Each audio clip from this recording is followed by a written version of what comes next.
Je vais commencer par la présentation de Nantes Métropole pour pouvoir introduire effectivement le sujet et puis le travail sur lequel j'ai été recrutée.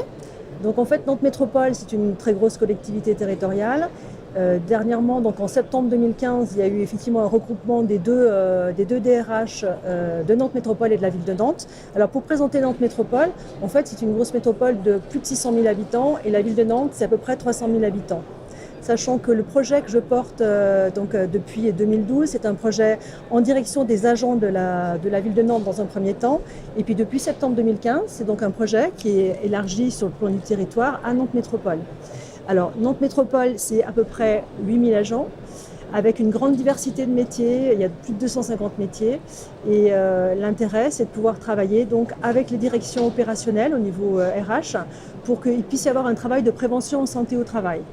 Sachant qu'il y a eu d'abord, bien sûr, le traitement des situations individuelles, mais qu'on a souhaité, donc, suite à l'accord cadre santé sécurité au travail de 2009, de passer donc à une démarche plus de prévention, plus anticipative, de manière à travailler sur les problématiques RH et pouvoir travailler en partenariat avec les directions opérationnelles pour trouver des pistes d'action pour améliorer la situation des agents.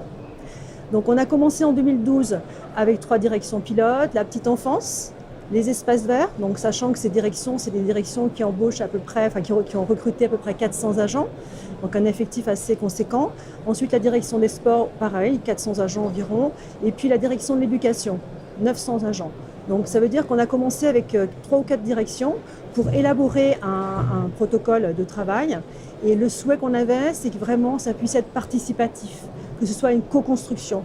Parce qu'il faut savoir que Nantes Métropole est engagée donc elle-même dans une démarche de dialogue citoyen avec les citoyens usagers, donc déjà depuis de nombreuses années. Et on s'est dit que ce serait intéressant aussi qu'à l'interne de la collectivité, il puisse y avoir aussi une démarche participative qui puisse permettre une co-construction et qui puisse aboutir vraiment sur des bonnes préconisations qui puissent vraiment servir donc aux agents et à l'encadrement.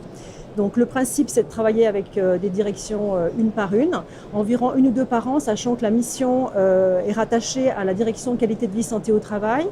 Je suis toute seule sur la mission, mais j'accueille chaque année donc, des étudiants en Master 2 de différentes disciplines. Ça peut être psychologie sociale et du travail, sociologie du travail, ça peut être droit social. Dernièrement, donc, depuis 2-3 ans, on accueille des étudiants en apprentissage en Master 2. Depuis l'année passée, on a un partenariat avec Sciences Po Rennes sur le Master 2 Management des projets et des organisations.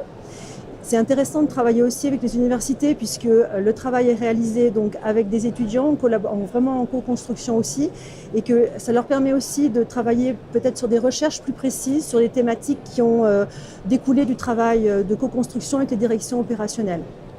Il y a plusieurs étapes, il y a 4 étapes. On essaie déjà de collecter les données qui sont éparpillées au sein de la collectivité, par exemple comme le rapport des médecins du travail qui est présenté au CHSCT, qui n'est pas forcément partagé par l'ensemble des collaborateurs. Et puis on va comme ça emmagasiner énormément d'informations qui viennent donc des différents services ressources humaines, puisqu'on est assez nombreux. Il y a un service formation qui peut nous apporter des données sur la formation. Il y a des services donc, comme les préventeurs qui nous apportent aussi des données en matière d'accidentologie. Et pour les médecins, donc les maladies professionnelles et puis les données donc médicales. Bien sûr, toutes ces données sont anonymisées de manière effectivement à ce qu'on ne voit pas des situations individuelles.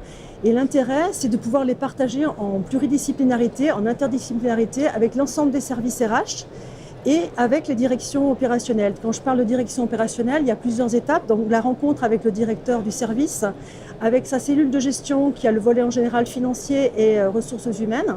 Et ensuite, cette direction nous invite dans sa réunion de comité de direction pour partager sur les données qu'on a déjà collectées, de manière aussi à faire travailler l'ensemble des managers sur la prévention en fait, en santé au travail.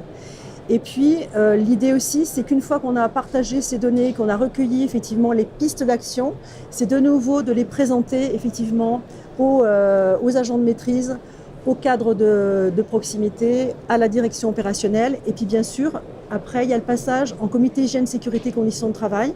Et là, il y a 2 étapes, sachant que Nantes Métropole, donc pour ces directions opérationnelles, en général, a 2 groupes de travail CHSCT par an. Donc ça permet de présenter le début de la démarche et puis après de faire un retour pour partager avec les partenaires sociaux les pistes d'action et les préconisations. Et puis ensuite, il y a le CHSCT plénier qui nous permet donc d'élaborer un document qui est un document synthétique, mais qui est partagé. Et comme il a été co-construit, il a une valeur effectivement de partage, de meilleure compréhension des situations. Et ça dépasse effectivement les problématiques individuelles et on arrive effectivement à des problématiques plus collectives. Et l'intérêt de ce document, c'est qu'il peut être partagé avec d'autres directions opérationnelles qui semblent très éloignées a priori, par exemple comme la petite enfance et les espaces verts qui ont été nos 2 premières directions pilotes. Ça leur a permis effectivement d'échanger sur des préoccupations communes au niveau ressources humaines, comme le vieillissement des agents, l'aménagement des postes de travail. Il peut y avoir aussi, par exemple, la petite enfance a élaboré une charte hygiène qui a permis donc de partager avec l'ensemble des agents de la petite enfance les préoccupations en matière d'entretien et de nettoyage des locaux, par exemple, pour harmoniser les pratiques, de manière à ce qu'il n'y ait pas des diversités de pratiques dans les crèches. Ça peut être également une recherche qu'a effectuée une étudiante sur pour les restrictions d'aptitude. On avait identifié qu'il y avait une problématique de restriction d'aptitude et que les cadres de proximité n'arrivaient pas forcément à adapter le poste de travail par méconnaissance quelquefois ou par mauvaise compréhension. Donc on a élaboré avec l'étudiante un document pour effectivement aider les agents de maîtrise et les cadres de proximité pour adapter le poste de travail et en associer effectivement un grand nombre d'acteurs comme les médecins du travail, le préventeur, les cadres de proximité, la cellule de gestion pour que toutes les problématiques concernant cette restriction soient vues dans un ensemble. En fait, le principe, c'est vraiment co-construction, participation, échange pour que tout le monde puisse s'approprier la démarche de prévention en santé au travail.